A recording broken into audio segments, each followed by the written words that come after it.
बिस्मिल्लाहिर्रहमानिर्रहीम अस्सलाम वालेकुम वरहमतुल्लाहि वबरकातुहू। मिडिल क्लास किचन विच करने दी वेलकम। क्या हाल चाल? उम्मीद करां सारे ठीक ठाक होवंदे। ते अज असी बना रहे हैं जी चिकन रैप्स। चिकन रैप्स वास्ते मैं चिकन दी फिलिंग वास्ते जेड़े जेड़े मसाले रखे ने उन्होंने मैं लैदा लैदा करके रख लिया सी पहले ही, ताकि मैनूं बार बार मसला ना बने। ते अज बड़ी मज़े दी अते आसान रेसिपी है। ते तुहानूं मैं इहदा दस्सांगी कि साडे इत्थे खानियां विच इहदा केह् प्राइस है। ते अपने अपने शायद प्राइस चैक कर लियो। ते मैं ये भी दसांदी कि मेरे इहदे ते कितने कोई पैसे लगे ने जी। ते इत्थे असीं स्टार्ट करने जी अपनी रेसिपी। ते घर विच बनी आराम सकून साफ सुथरी तुसीं डिश बना के खाओ जी। मैं चिकन ले लिया सी, आधा किलो मेरे को चिकन आया। चिकन दे मैं बरीक बरीक करवा ले सी स्ट्रिप्स जी बनवानियां या बंदे कोलों। ਉਹਦੇ 'ਚ मैं 1 चम्मच दरफर मिर्च, आधी चम्मच मैं पाया सी काली मिर्च, खुश्क धनिया आधी चम्मच, चाट मसाला आधी चम्मच, नमक हस्बे जायका, उस बाद हल्दी गई है आधी चम्मच। ਇਹ ਸਾਡੇ ਕੋਲੇ ਖੁਸ਼ਕ ਮਸਾਲੇ ਗਏ ਨੇ ਇਹਦੇ ਵਿੱਚ। ਖੁਸ਼ਕ ਮਸਾਲੇ ਤੋਂ ਬਾਅਦ ਸਾਡੇ ਕੋਲੇ ਜਾਏਗਾ ਜੀ ਇਹਦੇ 'ਚ ਮਸਟਰਡ ਸੌਸ आधा चम्मच। मस्टर्ड सॉस तो बाद साढ़े को जाएगा जी ये चिली सॉस और 1 चम्मच जी। तो उस तो बाद साढ़े को जाएगा सोया सॉस। सोया सॉस भी साढ़े को 1 चम्मच ये जाएगा। इस बाद इन्हों असीं कर लेंगे अच्छी तरीके नाल मिक्स, ताकि सारे मसाले चिकन विच रच बस जावन।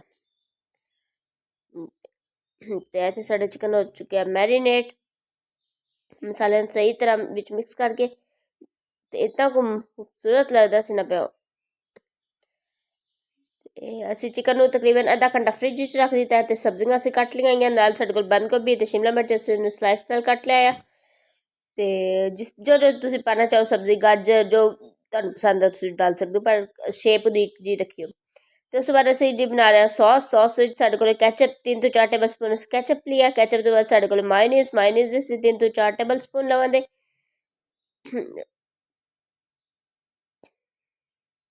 हाँ जी। तो मायोनीज तो बाद असीं इहदे विच डालां थोड़ी जी काली मिर्च, अपने हिसाब तो स्पाइस रखियो, क्योंकि मेरे काफ़ी स्पाइसी बन गए सी ते बड़े मज़े दे वैसे बने से स्पाइसी मज़े दे लगदे ने। विच थोड़ी जी असीं चिली सॉस, थोड़ा जिहा सोया सॉस पाया, ये थोड़ा जिहा मस्टर्ड सॉस पावांदे। ये सॉस तैयार होए दी ते इनू असीं अच्छी तरह मिक्स कर लैंदे।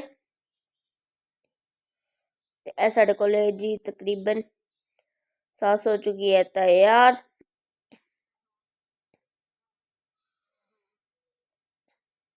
हाँ जी, देख सकते हो कितनी अच्छी सॉस साड़ी तैयार हो चुकी है। तो इत्थे असीं रख लिया जी पैन उपर। पैन विच असीं डालां थोड़ा जिहा घी या ऑयल डालो अपने जो तुसीं इस्तेमाल करदे हो घर विच। ਉਹਨੂੰ थोड़ा मैल्ट करो। मैल्ट करके ते ਜਿਹੜਾ ਅਸੀਂ चिकन मैरीनेट करके रखा सी ਉਹਨੂੰ निकाल के फ्रिज विच ते ਉਹਨੂੰ ਇਹਦੇ 'ਚ ਮੈਂ डालिया नहीं सी। काफ़ी मसला करदा मैं, मतलब कि चिंटे वगैरह पड़ गए सी। ते एहतियात करिया करो। ते ਹੁਣ जी चिकन विच गैस चिकन ਨੂੰ ਅਸੀਂ ਕਰਾਂਗੇ फ्राई। एक चिकन की स्मैल खत्म हो, दूसरा जोड़ा इसका कलर चेंज हो जाए। असी इतना इनू फ्राई करना है कि इसका कलर चेंज हो जाए।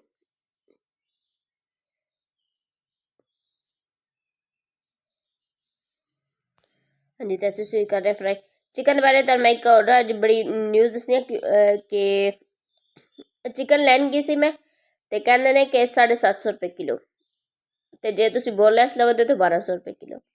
मैं चर्च का पीस लैके हड्डी वाला गोश्त साइड से करवा लिया। तो मैं क्या जो चर्च का पीस है ये मैं बरीक बरीक स्ट्रिप्स जे कट दो फिंगर जोड़ा कहते शेप कहने ठीक है जी।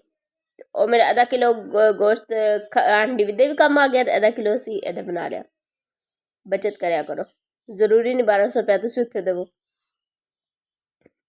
हाँ जी। तो इतने साढ़े चिकन का कलर चेंज हो रहा है।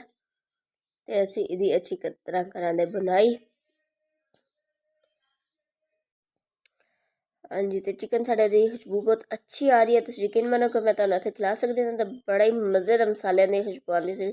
हल्का जैसी पानी डालिया ताकि चिकन सॉरी साढ़ा अच्छी तरह गल जाए। ਤੇ ਇਹਨੂੰ ਅਸੀਂ ਥੋੜੀ ਦੇਰ ਰੱਖਾਂਗੇ ढक के। चिकन गल गया तो फिर तुम देखने। हाँ जी, देख सकते हो कि चिकन साढ़ा गल चुका है, लेकिन पानी उधर बहुत ज़्यादा हली, तो पानी ਨੂੰ ਅਸੀਂ ਇੱਥੇ ਕਰਾਂਗੇ ड्राई। पानी साढ़ा तकरीबन हल्का हल्का ड्राई हो चुका है। तो ये ਅਸੀਂ डालेंगे जी अपनी बंद गोभी ਤੇ शिमला मिर्च। ਇਹਨਾਂ ਦਾ ਇਹਨਾਂ ਨੂੰ ਅਸੀਂ ਗਾਲਣਾ ਨਹੀਂ ਹੈ, ਸਿਰਫ ਇਹਨਾਂ ਨੂੰ ਤੇ ਮਸਾਲਾ ਵਗੈਰਾ ਐਡ ਹੋ ਜਾਏ, ਬਸ ਇतना ਕੋਈ ਇਹਨਾਂ ਨੂੰ ਮਿਕਸ ਕਰਨਾ ਹੈ।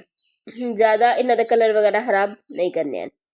तुम चाहो तो इन्हों अलहदा भी फ्राई कर सकते हो, लेकिन मैं इस तरह किया। तो इतने मैं जी अपना पैन ले लिया, ग्रिल पैन से हल्का हल्का मैं ऑयल ग्रीस कर दिता ताकि हल्की जी आन ते गर्म होना स्टार्ट हो जाए। तो असी इधर अपने जी चिकन रैप्स तैयार कर लिए। तो काउंटर में अच्छे तरीके कर लिया साफ, ताकि कोई डस्ट वगैरह या कोई चीज़ ना रह जाए ऊपर। ਇਹ ਮੇਰੇ ਕੋਲ ਜੀ ਕਿਨੂੰ ਇਹਨੂੰ ਕੀ ਕਹਿ ਸਕਦੇ ਹੋ ਤੁਸੀਂ ਜੀ, ਰੋਟੀ। ਇਹ ਤੁਹਾਨੂੰ ਈਜ਼ੀਲੀ ਬਾਜ਼ਾਰੋਂ ਮਿਲ ਜਾਏਗੀ, ਤੇ ਇਹਦੀ ਸੌਰੀ ਰੈਸਪੀ ਵੀ ਤੁਹਾਨੂੰ ਮੈਂ ਦੇ ਦਾਂਗੀ ਇਨਸ਼ਾਅੱਲਾ, ਕਿਉਂਕਿ ਮੇਰੇ ਕੋਲ ਮੈਂ ਰਮਜ਼ਾਨ ਵਿੱਚ ਲਿਆ ਕੇ ਰੱਖੀ ਤੇ ਮੈਂ ਕਿਹਾ ਚਲੋ ਬਣਾ ਲਵਾਂ, ਅੱਜ ਮੌਸਮ ਵੀ ਕਾਫੀ ਅੱਛਾ ਤੇ ਮੈਂ ਬਣਾਉਣਾ ਸਟਾਰਟ ਕਰ ਦਿੱਤਾ। ਤੇ ਇੱਥੇ ਅਸੀਂ ਜੀ ਜਿਹੜੀ ਸੌਸ ਤਿਆਰ ਕੀਤੀ ਸੀ ਉਹ ਲਈ ਹੈ। ਰੋਟੀ ਤੁਹਾਡੀ ਥੋੜੀ ਸਖਤ ਹੋਵੇ ਤੇ ਉਹਨੂੰ ਤੁਸੀਂ ਤਵੇ ਦੇ ਉੱਤੇ ਰੱਖ ਕੇ ਤੇ ਗਰਮ ਕਰਕੇ फिर भी कर सकते हो, ईजीली तैयार हो जाती, कोई मसला नहीं करने दी। ऐसे ਅਸੀਂ फिलिंग डालेंगे ਇਹਦੇ ਵਿੱਚ। इतना ईजी है तो बहुत ही आसान है, मीन के घर भी ਤੁਸੀਂ बनाओ तो मैं ਤੁਹਾਨੂੰ ਇਹਦੀ पूरी कॉस्ट दसांगी कि कितने तक ਦਾ आया। तो चैडर चीज़ ਤੁਹਾਡੇ ਕੋਲ मोज़रेला ਜਿਹੜੀ कोई भी चीज़ है ऑप्शनल है, ਤੁਸੀਂ ਪਾਣਾ ਚਾਹੋ तो पा सकते हो, नहीं तो ਤੁਹਾਡੀ अपनी मर्जी है। मेरे को पी मैं क्या चल ਇਹਨੂੰ पा ही लवां ਵਿੱਚ। हाँ जी, तो इतने जोड़ा कि मैं असी चीज़ भी ऐड कर लेंगे, क्योंकि मैं चीज़ ही थोड़ा मज़ेदार लगता, ज़्यादा नहीं डालने कि नीरा चीज़ हो जाए। तो हूँ असी करांदे जी बंद करने का तरीका नरम हत्थां नाल करना, सख्त दबा के नहीं करना। तो इत्थों सारा ये सारी फीलिंग ऐदी इत्थों तुसीं इहनूं बस कवर सही करना, बकाया काम सारा सैट हो जाना जी। देखो साड़ा रैप हो चुके हैं तैयार।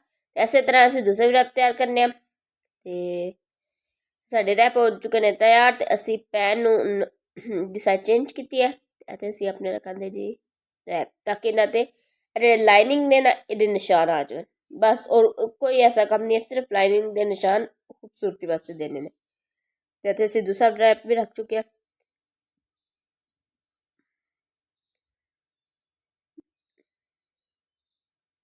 हाँ जी, देख सकते हो साढ़े रैप ऊपर पे ने।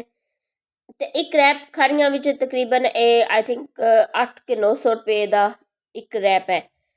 तो मेरे रैप विच 12 सॉरी जड़ियाँ मैं रोटियां लैनी ना वो 12 ने।